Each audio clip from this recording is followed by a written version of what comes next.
একদিন পাহাড়ের গায়ে রাগী কিন্তু সৎ হৃদয়ের হাল্ক বসেছিল। সবাই তাকে দেখে পালিয়ে যেত, কারণ তার গর্জনেই গাছ কাঁপত। ঠিক তখনই এলো এক হাসি খুশি মেয়ে, রিয়া। সে ভয় পেল না, বরং হেসে বলল, এই যে সবুজবাবু, এত রাগ করো কেন? একটা লাড্ডু খাও। হাল্ক থমকে গেল। জীবনে প্রথম কেউ তাকে ভয় না পেয়ে কথা বলল। সে গাছ থেকে বিশাল ফুল ছিঁড়ে এনে রিয়াকে দিল। রিয়া খুশিতে হেসে বলল, তুমি দানব নও, তুমি তো সবচেয়ে কিউট। সেদিন থেকে রিয়া প্রতিদিন লাড্ডু আনত, আর হাল্ক প্রতিদিন নতুন নতুন গিফট দিত। কখনো গাছ, কখনো ছাদসহ পুরো ঘরেই তুলে দিত।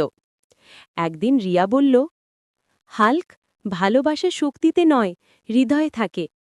হাল্ক চুপচাপ মাথা নিচু করে বলল, তুমি আমার হৃদয়কেও সবুজ করে ফেলেছ। তারপর থেকে শহরের মানুষ আর হাল্ককে ভয় পায় না, কারণ তার পাশে সবসময় লাড্ডু কুইন রিয়া থাকে। আর যেখানে ভালোবাসা আছে, সেখানে দানবও হিরো হয়ে যায়। গ্রিন লাড্ডু কাপল।